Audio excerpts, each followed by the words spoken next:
FUSEN cet après-midi. La FUSEN qui suspend ainsi son mot d'ordre de grève de 5 jours devant l'engagement pris par les ministres de l'Emploi, de la fonction publique, des enseignements secondaires, des enseignements professionnels et techniques représentant le gouvernement. Suivant ici le communiqué final lu par le coordinateur national de la FUSEN, Abdou Abdraman. Suite au dépôt du préavis de grève par la FUSEN pour les 2, 3, 4, 5 et 6 juin 2014, des rencontres ont regroupé les représentants des ministères en charge de l'éducation, du ministère des Finances, du ministère de la fonction publique et de la réforme administrative, du ministère de l'Emploi, du Travail et de la Sécurité sociale, de l'Association nationale des parents d'élèves et d'étudiants et ceux de la FUSEN.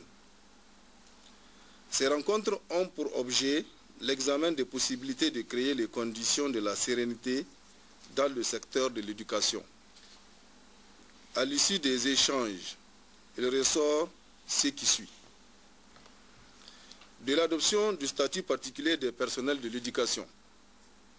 Les deux parties ont noté l'évolution de ces dossiers et conviennent de créer les conditions pour accompagner le comité créé à cet effet. Les deux parties s'engagent à finaliser le projet de texte et à le remettre au plus tard le 10 juin 2014 au gouvernement pour adoption. De la révision des critères de recrutement des enseignants contractuels à la fonction publique. Les parties conviennent de la mise en place dès cette semaine d'un comité chargé de proposer de nouveaux critères de recrutement des enseignants contractuels à la fonction publique. Du paiement à terme échu des pécules des enseignants contractuels. Les deux parties conviennent de poursuivre les efforts tendant à créer les conditions permettant le paiement à terme échu des pécules des enseignants contractuels. Par ailleurs, le gouvernement s'engage à accélérer le processus de mise en place d'un nouveau dispositif de paiement des pécules des enseignants contractuels. Du paiement des incidences financières et rappels salaires. Le gouvernement réaffirme son engagement à poursuivre le paiement des 2 listes par mois et s'engage au paiement dès la semaine prochaine d'une liste d'incidences financières de 167 millions. La FUSEN note l'engagement du gouvernement à payer 310 millions de francs CFA de rappel sur salaire dès la semaine prochaine. En outre, le gouvernement continuera d'accélérer le processus des paiements des rappels sur salaire. Les deux parties se félicitent du climat de sérénité qui a prévalu tout le long des échanges et conviennent de se retrouver dès le mardi 3 juin 2014 pour poursuivre les négociations sur les autres points de la plateforme revendicative de la FUSEN. En conséquence de ce qui précède et dans l'intérêt de l'école nigérienne, la Fédération unitaire des syndicats de l'éducation du Niger, FUSEN, décide de la levée du mot d'ordre de grève de 5 jours prévu les 2, 3, 4, 5 et 6 juin 2014. Faites à Niamey le 30 mai 2014. Ont signé pour le gouvernement la ministre de l'enseignement primaire, de l'alphabétisation, de la promotion des langues nationales et de l'éducation civique, Madame Ali Mariama Alhaji Ibrahim. Le ministre de l'Emploi, du Travail et de la Sécurité sociale, Salissou Ada. La ministre des Enseignements secondaires, Mme Betty Aïchatou Habibou Oumani. Le ministre des Enseignements professionnels et techniques, Cheikh Boudan Inna. Le ministre de la Fonction publique, de la réforme administrative, El Hajj Lawali Chebou. Pour la Fédération unitaire des syndicats de l'éducation du Niger, FUSEN, le coordonnateur Abdou Abdourahman, les témoins de l'Association nationale des parents d'élèves et d'étudiants, Sani Chepkaou.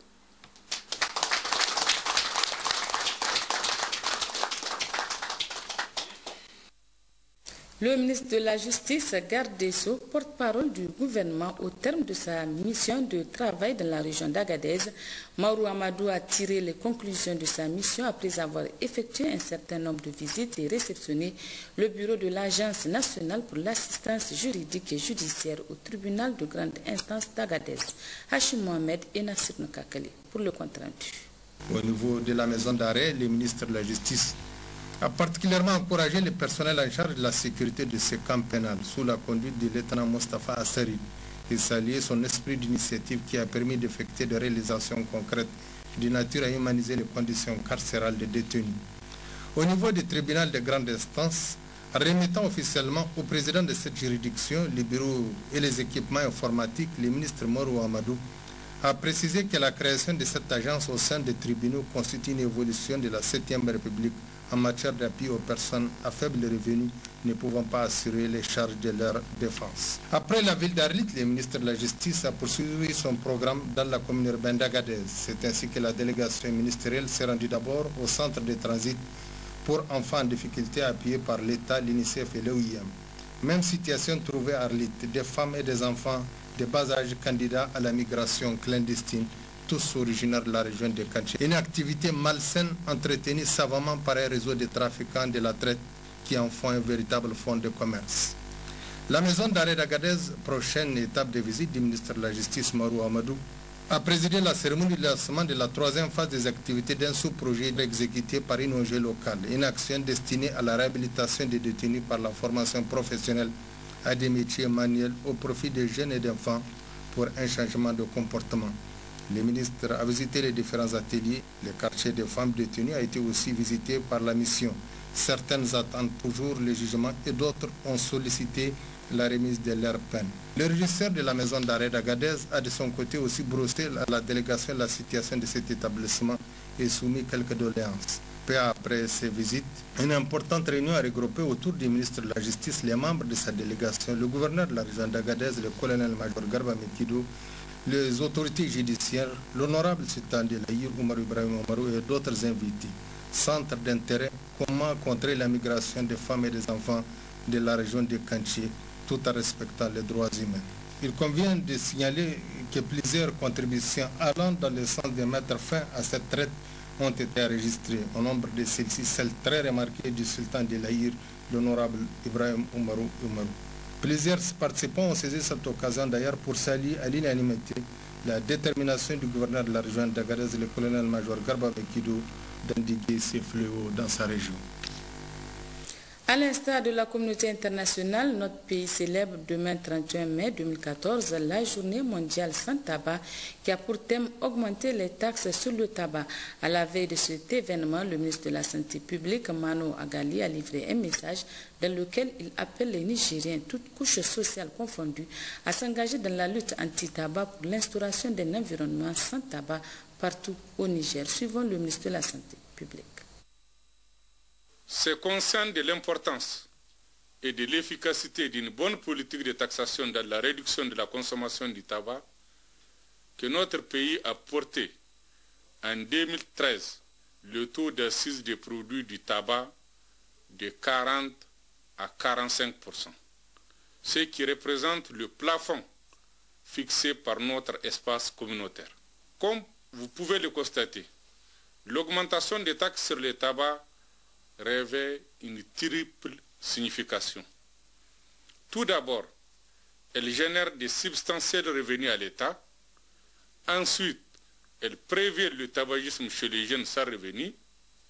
Enfin, elle aide les fumeurs à réduire la quantité de tabac à fumer, voire à renoncer au tabagisme. Mesdames, Messieurs, il n'est un secret pour personne que notre pays, sous le leadership de son Excellence Al-Haji Issoufou Mamadou, président de la République, chef de l'État, et de son Excellence M. Brigier Rafini, Premier ministre, chef du gouvernement, a toujours été à l'avant-garde de la lutte anti-tabac, ce qui lui a valu l'admiration et la citation des autres pays lors des forats internationaux. J'en veux pour preuve la dotation de notre pays de l'ensemble des textes nécessaires pour la lutte anti-tabac. Il s'agit de lois, décrets, arrêtés. Le but ultime de la journée mondiale sans tabac est de contribuer à protéger les générations actuelles et futures, non seulement des conséquences dévastatrices de la consommation du tabac, mais aussi des énormes problèmes sociaux, environnementaux et économiques liés à l'usage du tabac et à l'exposition à la fumée du tabac.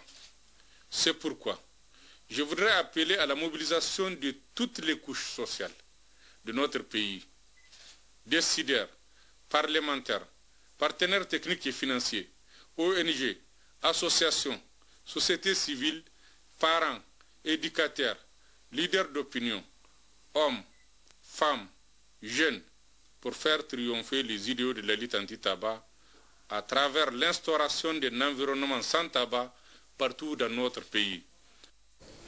Poursuivant sa mission de travail dans la région de Difa, la ministre déléguée à l'aménagement du territoire et du développement communautaire était mardi dernier dans le département de Ngouti, où elle a effectué une série de visites. Abdraman Boukari et Harouna Sanda pour le résumé.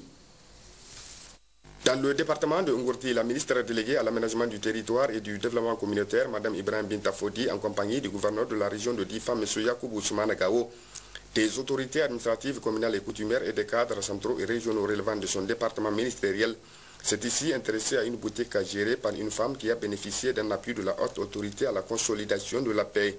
Visite qui a permis à la ministre déléguée à l'aménagement du territoire et du développement communautaire de voir l'apport significatif de cet instrument de lutte contre la pauvreté au niveau de la ville de Ngurti. En effet, Mme Ibrahim Binta Fodi, qui a sur place reçu d'amples explications sur la gestion et le fonctionnement de cette boutique, une initiative qui cadre parfaitement avec les efforts de l'État afin d'assurer une pleine émergence des femmes au processus du développement économique et social, a saisi cette opportunité pour féliciter et encourager la promotrice tout en l'exhortant à plus de courage et de détermination dans la gestion de ses affaires et ce dans l'optique de pérenniser et de consolider cet acquis. La direction départementale du plan qui a constitué la deuxième étape de cette visite a été l'occasion pour le directeur départemental du plan de Ngurti de procéder à une présentation succincte de son service ainsi que celle relative aux activités réalisées et en cours de réalisation ainsi que les perspectives d'avenir. La ministre Ibrahim Binta Fodi, qui a suivi toutes ces présentations avec intérêt, n'a pas manqué de formuler une série de propositions et suggestions allant dans le sens de la mise en place d'un cadre de concertation, du respect strict des dispositions du protocole d'accord type et de la signature par les autorités du protocole de mise en exécution des projets par les ONG. En route pour Ngingimi, la délégation ministérielle a marqué un arrêt à Olomordé pour constater de visu les menaces des aléas climatiques sur les classes et certaines infrastructures de ce village. Région de Difa toujours, la ministre déléguée à l'aménagement du territoire et au développement communautaire, Mme Ibrahim Binta Fodi, était hier dans le département de Ngingimi où elle a effectué une série de visites retrouvant Abdraman Boukari et Harouna Sanda. Le site maraîcher de la coopérative Kimé Ghana d'une superficie de 35 hectares dont 15 sont exploités par des femmes organisées en groupement féminin a constitué la première étape de la visite de la ministre déléguée à l'aménagement du territoire et du développement communautaire qui a à cette occasion parcouru ce site, suivi des explications détaillées se rapportant à la mise en valeur de ce site, notamment en ce qui est de la production, des préoccupations du moment, mais aussi et surtout des mesures et dispositions à prendre pour permettre à ces vaillantes femmes de procéder à une exploitation à fond de ce périmètre, a en retour rassuré les uns et les autres de son entière détermination et disponibilité constante à appuyer ces femmes dans la conduite de leurs travaux. Cependant, elle a aussi salué l'engagement et le courage de ces exploitantes pour le travail remarquable qu'elles ne cessent d'abattre malgré les maigres moyens dont elles disposent.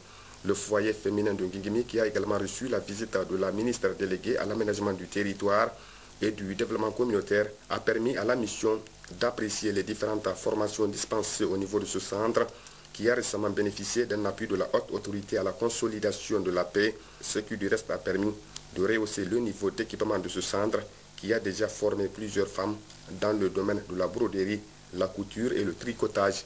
À la direction départementale du plan, la ministre Ibrahim Binta Fodi a, après avoir procédé à la visite des locaux, reçu d'amples explications sur le fonctionnement de ce service et ce à travers un exposé axé principalement sur les actions réalisées en cours d'exécution, les contraintes et les programmations futures. Et conformément aux objectifs assignés à son déplacement, la ministre déléguée à l'aménagement du territoire et du développement communautaire a à ce niveau insisté sur la mise en place d'un cadre de concertation, le respect des dispositions du protocole d'accord type et de la signature par les autorités du protocole de mise en exécution des projets par les ONG. Signalons qu'en marge de toutes ces visites, la ministre Ibrahim Binta Fodi a rendu une visite de courtoisie au chef de canton de Ngigimi, l'honorable Maïnoussa Maïmanga, à qui elle a d'abord transmis les salutations du président de la République avant de dérouler l'objet de son déplacement. Réunion ce matin au Palais de Congrès de Niamey des différents acteurs concernés par la question de l'initiative 3N. Il s'agit à travers cette rencontre de partager les expériences et débattre sur des thèmes ayant trait à la question. C'était en présence du haut-commissaire à l'initiative 3N et du coordinateur du système des Nations Unies, Bachir Harouna et Salamatou Morabi. Cette rencontre permettra aux différents acteurs concernés que sont les secrétaires généraux des ministères, les partenaires au développement, d'échanger les expériences en vue d'une bonne mise en œuvre de l'initiative 3N. Occasion pour le coordonnateur du système des Nations Unies de rappeler l'importance de la rencontre. Cette rencontre nous permettra réellement d'aller au fond des choses et de pouvoir adopter un plan d'une importance capitale pour le pays.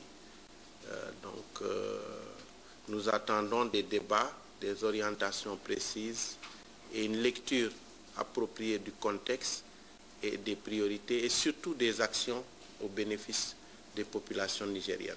Quant au haut-commissaire à l'initiative 3N, il a indiqué que cette rencontre est une opportunité de débattre sur les thématiques particulières de l'initiative 3N.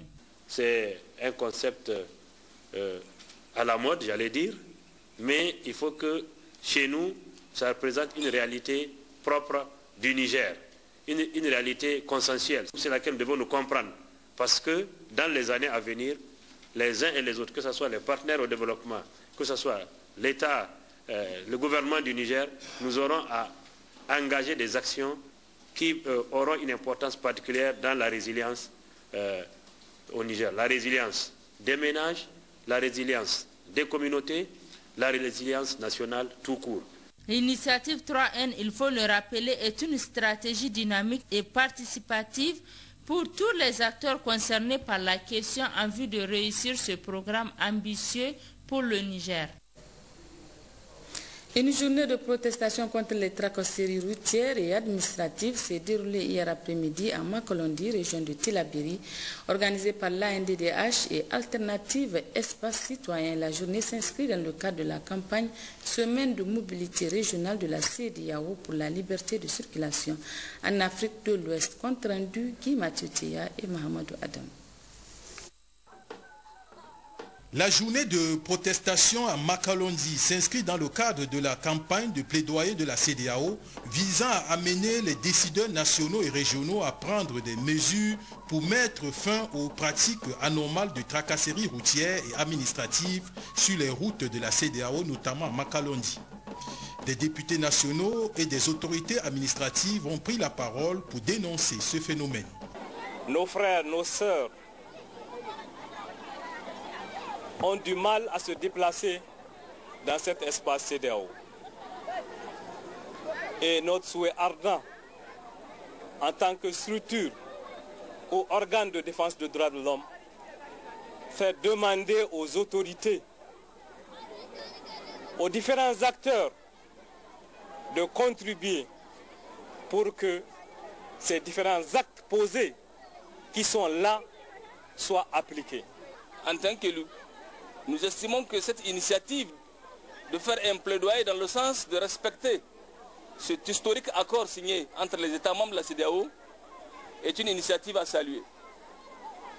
Nous pensons, en tant qu'élus, que nous pouvons y contribuer. Le premier élément essentiel, c'est la volonté politique. Au-delà de la volonté politique, il y a l'application effective des différents engagements. Le coordonnateur régional de la campagne a saisi cette opportunité pour présenter la feuille de route avant d'évoquer des pistes de solutions. Première chose, on demande le démantèlement des barrages inégaux. L'autre chose, c'est la réduction du nombre de postes de contrôle. Il faut mettre fin à l'impunité. La campagne de plaidoyer et de mobilisation citoyenne et d'interpellation des autorités de la CEDEAO concerne 4 pays, à savoir la Côte d'Ivoire, le Mali, le Niger et le Sénégal, et se déroulera de janvier à décembre 2014. La conférence des recteurs des universités publiques du Niger a clos ses travaux hier dans l'après-midi à Maradi. La cérémonie de clôture a été présidée par le secrétaire général du ministère de l'Enseignement supérieur, de la Recherche et de l'Innovation en présence du secrétaire général de la région. Compte rendu Moussa Jariri et Sanoussi Garba. Premièrement, mise en place d'une plateforme numérique interuniversitaire. Cette plateforme aura diverses fonctions. Offrir un espace virtuel de travail collaboratif, partage d'informations et de données, révision collaborative de documents. Permettre une communication à distance, visioconférence, réunion à distance. Héberger un système d'accès partagé aux revues électroniques en ligne et à une bibliothèque virtuelle. Offrir un espace de cours virtuel. La mise en place de cette plateforme demandera l'affectation par les universités d'agents informatiques responsables du développement et de la maintenance du réseau. Une commission interuniversitaire de veille et d'animation scientifique. La mise en place d'une connexion Internet haut débit 10 gigas dédiée sur la base de la négociation concertée entre universités et opérateurs de télécommunications. Une commission d'orientation scientifique composée des responsables scientifiques des universités. Deuxièmement, la mise en place des réseaux interuniversitaires pluridisciplinaires autour d'axes de recherche prioritaires au niveau national. La définition et la mise en œuvre d'une stratégie de financement commune avec une contribution propre des universités, fonds incitatifs minimal. Dans le cadre des préparatifs de la fête tournante du 18 décembre, le gouverneur de la région de Dosso, Seydou Alizato, a inauguré le parking gros porteur de Dosso avant de visiter le chantier de construction de l'hôtel Port Sec de 48 chambres. Le résumé avec Ousmane Abdou et Haris Garba.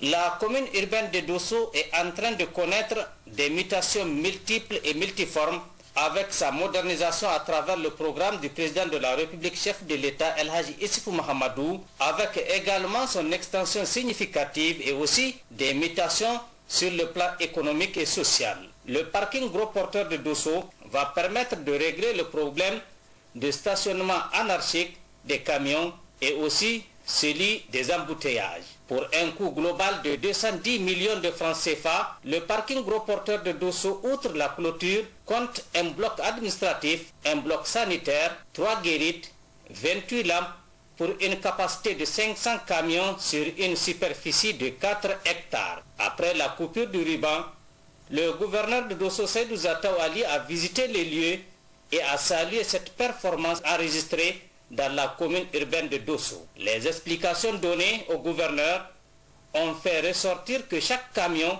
doit payer 1000 francs pour la nuit. Seydou Zatao Ali a demandé à la mairie une bonne gestion et aussi de trouver des solutions en collaboration avec la Seine pour les quelques problèmes d'eau au niveau des 3 bouches d'incendie. La délégation s'est ensuite rendue sur le chantier de construction de l'hôtel Port Sec de 48 chambres. Les travaux prévus finir avant octobre 2014 avancent normalement. Le gouverneur de Dosso, Seydou Zatao Ali, s'est dit très satisfait de ces 2 chantiers qui viennent appuyer la marche de Dosso Soga. La rencontre des cadres de concertation du département de Myria a eu lieu hier à Gouna. C'était sous la présidence du préfet du département en présence des autorités administratives, coutumières et les partenaires. Détail Mohamedou Lawal Chilo et Faji Boukar.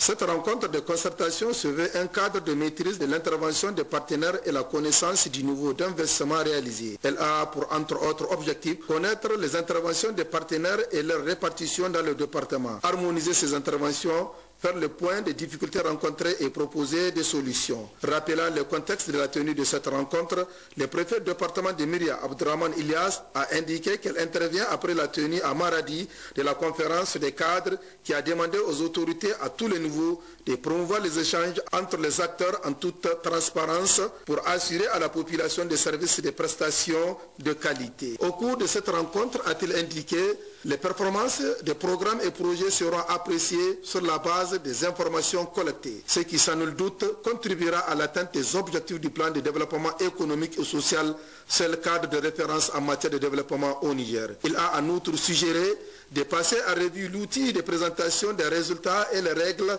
régissant le fonctionnement de ces cadres de concertation. Auparavant, le chef de canton de Gouna, Moussa Matou, le maire de la commune et le premier vice-président du conseil régional de Zender, Hassan Amadou, sont tous apaisantis sur l'importance de cette rencontre qui a été marquée par des exposés suivis de discussions entre autorités, services techniques et partenaires sur notamment les stratégies, les démarches, les approches et les zones d'intervention de ces partenaires dans le département de Myria en cohérence avec la politique de développement. Notons juste dans le même ordre d'idée cette visite du préfet au niveau d'un chantier de construction d'un pont dans la ville de Myria. C'est une initiative des communautés qui a mobilisé les moyens à partir de collectes pour protéger les concessions, les infrastructures routières, pour appuyer cette initiative. Le premier vice-président du conseil régional de Zender, Hassan Amadou, leur a d'ailleurs promis une demi-tonne de ciment.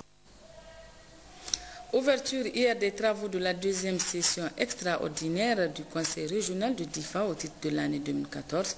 C'était en présence de la ministre déléguée chargée de l'aménagement du territoire et du développement communautaire, des membres de la délégation de la Commission économique des Nations Unies pour la paix, des autorités administratives et coutumières de la région, des élus locaux, des représentants des organisations de la société civile, ainsi que ceux des ONG et associations intervenant dans la région de Difa. Ben Youssouf Ablaziz et Abdraman Mazou pour les détails.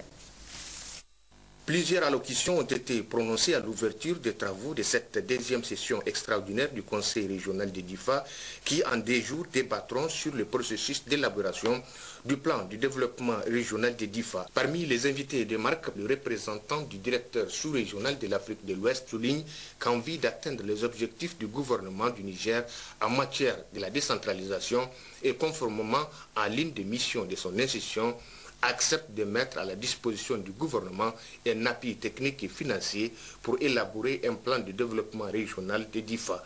Intervenant pour sa part, le président du conseil régional de Difa, M. Mayer Oligari, a tout d'abord adressé ses vifs remerciements au nom de la population de Difa et du conseil régional à Madame la ministre et à sa délégation pour l'insigne honneur qu'elle a fait pour parrainer le lancement officiel du plan de développement régional de Difa. Notre objectif est d'élaborer un plan de développement bien réfléchi, participatif, consensuel et dynamique, à même non seulement de résorber le retard du développement de notre région par rapport au reste du pays, mais également capable de créer de nouvelles conditions d'un développement harmonieux à travers des projets structurants et futuristes, car les opérations pétrolières en cours, les opportunités en matière agricole avérées, pour ne citer que cela, offrent à notre région des avantages comparatifs dont Difa peut se prévaloir sans complexe. Pour la ministre déléguée au plan de l'aménagement du territoire et du développement communautaire, Mme Ibrahim Binta Fodi, Difa constitue la 3e région à se lancer dans le processus d'élaboration de son plan de développement régional et jouera un rôle majeur pour permettre aux acteurs régionaux d'adapter les orientations nationales aux spécificités de chaque région et contribuera de ce fait à éclairer l'élaboration des PDC. La ministre déléguée au plan, Mme Ibrahim Binta Fodi, de préciser le rôle combien important que devrait jouer le conseil régional afin de conduire un processus largement et profondément participatif et inclusif tout au long de ce parcours, comme le recommande le Code général des collectivités territoriales soutenu par le Guide national d'élaboration du PDR. Le Fonds des Nations Unies pour l'enfance, l'UNICEF, vient de mettre à la disposition des radios communautaires un important lot de matériel et fongible. C'est le directeur de cabinet du ministre de la Communication qui a présidé la cérémonie de réception. Les précisions avec Kassoumutari et Maman Oumar. 2 allocutions ont marqué cette cérémonie. Il s'agit d'abord de l'intervention du représentant du Fonds des Nations Unies pour l'enfance UNICEF, sous-bureau Maradi, Omar Harouna, et celle du directeur de cabinet du ministre de la Communication, Seydou Soumana. Pour Omar Harouna, l'UNICEF poursuivra son appui au profit des radios afin de les amener à assumer le contrôle du cahier de charges des radios communautaires et le bon fonctionnement des organes de gestion communautaire des radios, organiser des formations en gestion et vie associative à l'intention des radios communautaires, appuyer les radios des zones de recherche, action et de convergence dans l'acquisition d'équipements pour les émissions publiques de sensibilisation, notamment le matériel de sensibilisation, groupe électrogène, table de montage, entre autres. En réceptionnant ce don, le directeur de cabinet du ministre de la Communication s'est dit réjoui avant de remercier très sincèrement au nom des autorités de la 7e République le Fonds des Nations Unies pour l'enfance, l'UNICEF. Nous nous apprêtons à partir d'un atelier et pendant tout le déroulement des activités, les voies les mieux indiquées, c'est-à-dire les représentants des radios communautaires qui sont bénéficiaires de vos actions, n'ont cessé de faire l'éloge, de chanter les bienfaits donc de l'UNICEF à leur endroit. Donc, je veux tout simplement me joindre à eux pour remercier l'UNICEF, pour remercier, féliciter, encourager les responsables de l'UNICEF à continuer cette œuvre qui est